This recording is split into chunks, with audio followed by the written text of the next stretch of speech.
Hello everyone, welcome back to another blog.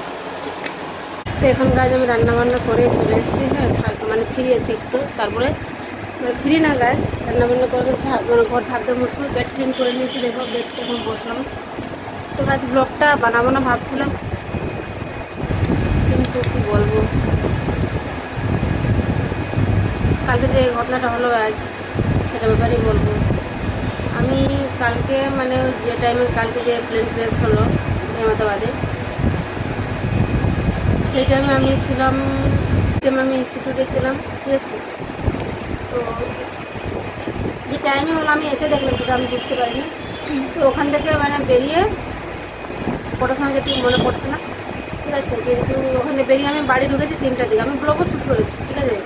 মানে গেলাম, এখান থেকে রেডি হয়ে বেরোলাম, ঠিক আছে। তারপরে এখান থেকে রেডি হয়ে বেরোলাম, সেইটুকু শ্যুট করেছি। তারপরে তো আমি রেপিডো করেছিলাম, তো ফোন ছিল বেগে, তোমার শ্যুট করতে পারিনি। তারপরে গিয়ে আমার অলরেডি 8 ঘন্টা লেট, ঠিক আছে। তো ট্রাফিক ছিল যে আমি অলরেডি আগের থেকে লেট ছিলাম, ওখানে আমাকে বোকা খেতে হয়েছে। তো তার জন্য আমি ফোন টোন বাইর করে মানে করিনি, গিয়ে বেগে ছিল ফোন, আর গিয়ে ফোন জমা দিয়ে তারপর ঢুকে গেলাম ক্লাসে, ঠিক আছে। তো ওটা আমি ট্রেনিং করছি, তো ওটা পরে জানাম তোমাদেরকে, ঠিক আছে। তো ব্লগ শ্যুট করেছি আর ড্রেস পরে পুরো রেডি হয়ে শ্যুট করেছি। তারপরে মানে র্যাপিডো বুক করে তারপরে ব্লগটা এন্ড করলাম, ঠিক আছে। তারপরে ফিরে আবার ব্লগটা স্টার্ট করেছি বাড়ি থেকেই, ঠিক আছে। তো সেই ব্লগ আমি অন্য চ্যানেলে বিচিত্রা 3 ব্লগসে দিয়ে দেবো। ওইখানে ওটার জন্য আমি শ্যুট করেছিলাম ব্লগটা। তো দিতে ভালো লাগলো না, কারণটা হচ্ছে আমি যখন বাড়ি ফেরার পর আমি তো স্নান করে গিয়েছিলাম, 3টার দিকে বাড়ি ঢুকেছি। তারপরে মেকআপ যা ছিল, মানে ভালো মেকআপ করে যেতে হয়, তোমরা দেখতে পাবে ওই ব্লগে পুরো মেকআপ করেছি।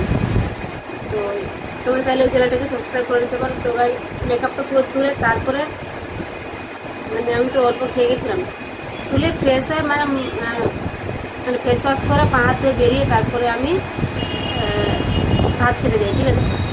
তো ভাবলাম আমি ভাত খাচ্ছি, তো একটু টিভিতে দেখে নিউজ দেখা আবার খুব মানে মানে কি বলে নেশা আছে একটা নিউজ দেখা। আমি সিরিয়াল দেখে নিয়ে আসছি, ঠিক আছে। মেয়েরা কিন্তু খুব সিরিয়াল দেখে, আমার ওই সিরিয়ালের কোনো নেশা নেই।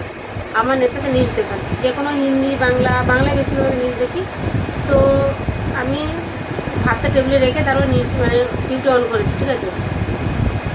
তারপরে খেতে খেতে দেখি নিউজে এই খবর, ব্রেকিং নিউজ চারদিকে মানে ছড়িয়ে পড়েছে যে আহমেদাবাদে প্লেন ক্র্যাশ হয়েছে 30 সেকেন্ডের মধ্যে, ঠিক আছে।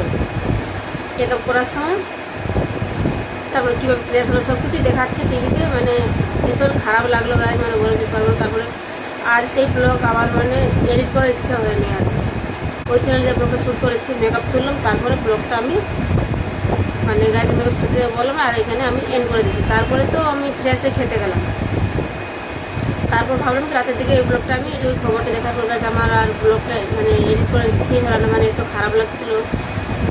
তারপরে পাসপোর্টও আমি অ্যাপ্লাই করেছিলাম, জানো তো, সবাই বুঝতে পারবে আমার ব্লগগুলো দেখলে যে পাসপোর্টকে অ্যাপ্লাই করেছি। তো পাসপোর্টের আমার ভেরিফিকেশান জন্য আমি যেতে হবে পাসপোর্ট অফিস, তো কলকাতাতেই যাব। তো সেটাও জানাবো, ঠিক আছে। তো কেন করেছি ওগুলো পরে, ঠিক আছে। ওই কথা ওই সম্পর্কে আমি এখন কিছু বলছি না। যেটা নিয়ে আমি মানে ব্লগটা করছি সেটাই আমি, যেটা নিয়ে আমি এখন ব্লগটা করছি সেটাই আমি বলি আগে, ঠিক আছে। তো তারপরে কি সারাদিন, তারপর আমি ঘুমাতে পারিনি টেনশনে, ঠিক আছে। আমাকে মানে এসে রেস্ট নেওয়া উচিত ছিল, বাড়ি কাজ করে আমি গিয়েছিলাম ইনস্টিটিউট, এসে 3টে আসলাম। তারপরে খুব ক্লান্ত আমি, টায়ার্ড, ঠিক আছে। আমি উঠেছিলাম কালকে 6টায়, তারপর রেস্ট হয়নি। আমি খাওয়ার পর একটু রেস্ট নেওয়ার চেষ্টা করেছি, কিন্তু ভালো লাগছে না, ঠিক আছে। তো এই যা ঘটনাটা দেখে না, মানে কে বেঁচে নেই এরকম করে বলছে টিভিতে, মানে এত খারাপ লাগছিলো আমার বলে বুঝতে পারবো না।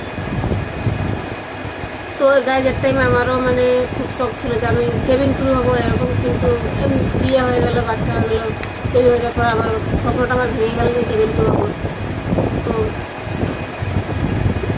তারপরে ঘুমাইনি, ঠিক আছে। মাথা যন্ত্রণা করছে ওইসব দেখে, ক্লাসের টেনশন, আর এদিকে যেটা প্লেন ক্র্যাশ হলো এই টেনশন। আমি মানে দুটো নিতে পারছি না, তখন আমি আবার টিভির সামনে গিয়ে বসে গেলাম। তারপর তখন হাসপাতালে চলে এলো, সবাই মিলে আমরা ব্রেকিং নিউজ দেখছি, কী হলো আলোচনা করছি বাড়িতে, যেমন সবাই করে যে এই কারণ হতে পারে ওই কারণ হতে পারে, এটাই আমরা মানে মানে কথা বলছিলাম। সবাই তো আলোচনা করে বাড়িতে জানো যে ওর ভুল হতে পারে, বা ইঞ্জিনে কোনো পাখি থেকে ঢুকে গেছিলো এরকম হতে পারে, বা দুটো ইঞ্জিনের সাথে ফেল হলো, এরকম করে সবাই গল্প করছে। তো তোমার তারাও মাথাটা তেল লাগিয়ে গল্প করছে, ঠিক আছে। তো গাছ মাথায় তেল লাগা বলছিলাম, তো লাগিয়ে মানে এটাই কাজ করবো আর তোমার সাথে কোথাও বলবো, ঠিক আছে। ক্যামেরাটার জায়গায় রাখি। তো প্রথম আমি এই ওষুধটা খেয়ে নিচ্ছি। এটা হচ্ছে এই যে এমন হয়েছিল, স্টাই হয়েছিল, এখানে দুটো চোখ খুলে গেছিলো, মনে আছে হয়তো তোমাদের, তখন আমি ব্লগ করতাম। এখন যখন নর্মাল হয়ে গেছে আমার দুটো চোখ, মানে এই চোখটা পুরো নর্মাল হয়েছে, এই চোখটা এখানে একটু ফলাও রয়েছে।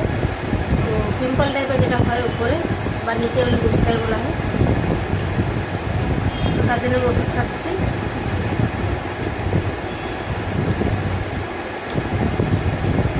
এতটা বড়ি রয়েছে আর এখন খাচ্ছি 6টা বড়ি খেতে হয়, মানে 3 টাইম খেতে হয়।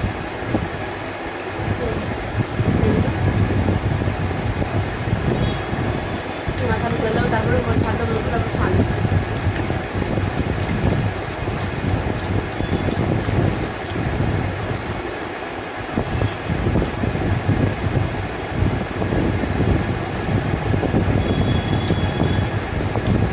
দাঁড়া ওষুধ থেকে কথা বলি আমার সাথে।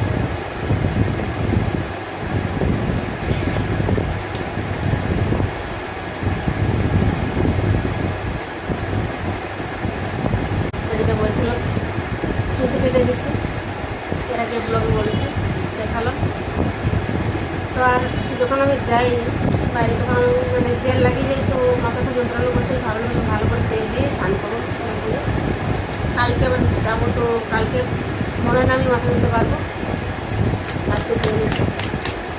এটা হচ্ছে সে সময় আমি ব্যাক ক্যামেরা দিয়ে করছি, মানে সরি মানে আমি ফ্রন্ট ক্যামেরা দিয়ে শ্যুট করছি, তো ওই জন্য উল্টো দেখাচ্ছি। সে সময় মানে তেলের তেল,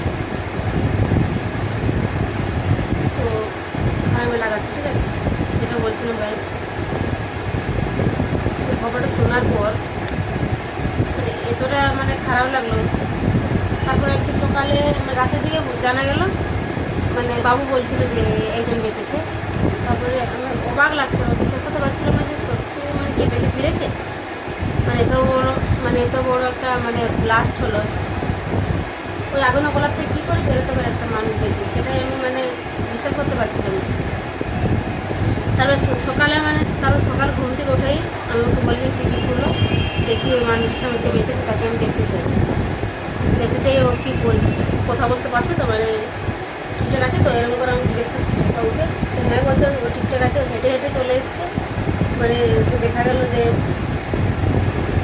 ও জামা কাপড় কিন্তু সব ঠিকঠাকই ছিল। পরে আমি যখন দেখলাম বেরোতে, হেঁটে হেঁটে সত্যি হেঁটে হেঁটে বেরোচ্ছে। মানে কী করে বেরোলো মানুষটা, সেটাই আমার হচ্ছে কি এরকম চমৎকার কি হয়, সব সেই কথাই বলছি।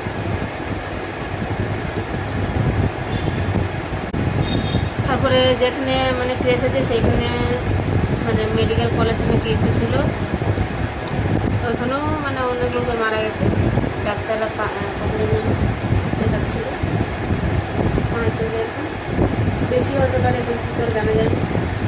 তো এইসব খবর দেখে না মানে মাথায় তো যন্ত্রণা করছে, ভালো মাথায় তেল। তারপরে কারো কারো পুরো ফ্যামিলি শেষ হয়ে গেছে, বাচ্চা কাচ্চা, ওই প্লেন নাকি 11 জন বাচ্চাও ছিল, 2জন তো একদমই ছোটো। তো সবার ফটোগুলো দেখাচ্ছে টিভিতে যে কারা কারা আর নেই, কাউকে ছেড়ে চলে গেছে। মানে কী করে 30 সেকেন্ডের মধ্যে মানে প্লেনটা মানে উঠলোই না, ঠিক আছে। হয়তো পাইলট চেষ্টা করছিল উড়ানোর, ঠিক আছে। টেক আপ করার 30 সেকেন্ড মানে কী করে ব্লাস্ট হয়ে যেতে পারে, কেন প্লেনটা উপর দিকে মানে উঠলো না, ঠিক আছে। সেটাই মানে প্রশ্ন, সব প্রশ্ন তদন্ত হচ্ছে, জানা যাবে না। পুরো সব খাই হয়ে গেছে, ঠিক আছে। বডি যত মানে যারা যারা ছিলেন তাদের বডি পুরো পুড়ে এরিয়ে হয়ে গেছে। তো যারা মারা গেছে তাদের বডি তো খুঁজে পাওয়া যাচ্ছে না, এবার ব্লাস্ট হলো। আর সেই কত বড় ব্লাস্টের মাঝখান দিয়ে একটা মানুষ হেঁটে বেরোচ্ছে, সত্যি একটু চমৎকার।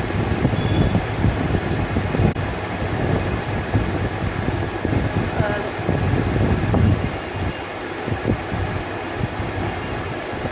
এখন আমি মাথায় তেল লাগানো হয়েছে,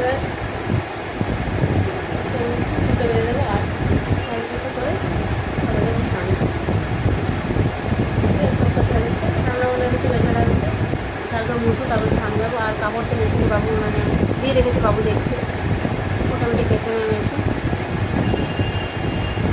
তো কাজে এটা বলা যায় ব্লগটা শ্যুট করছি আমার সঙ্গে, মানে মানে তেল দিচ্ছি এটা দেখানোর জন্য আমি মানে করছি না ব্লগটা। আমি আসলে ওই ঘটনাটা বলার জন্য আমি আসলে ব্লগটা শ্যুট করছি। আর কি বলবো গাইজ, যেভাবে হয়েছে মানে খুবই দুর্ভাগ্যজনক, মানে খুবই মানে মানে এত কষ্টকর বলে দেখে নিয়ে মানে বলবো যেভাবে দেখাচ্ছিল মানে নিউজে পুরো একটা ব্লাস্ট হয়ে যায়। ধরো কোনো একটা বোম ফেলে দিলে কেমন ব্লাস্ট হয়, সেরকম ব্লাস্ট হয়ে পুরো মানে আগুন দাউ দাউ করে জ্বলছে। আর সেই মানুষগুলো সব মানে প্রাণ হারিয়ে ফেলেছে সবাই, মানে তার মধ্যে একজন বেঁচে ফেলেছে, একদম চমৎকার। তো যাই হোক আমি ব্লগটা এখানে রেখেছি, ঠিক আছে, দেখা হচ্ছে নেক্সট ব্লগে। যাই হোক আমি ব্লগটা এখানে রেখেছি, ঠিক আছে, দেখা হচ্ছে নেক্সট ব্লগটা। Take care, bye bye guys.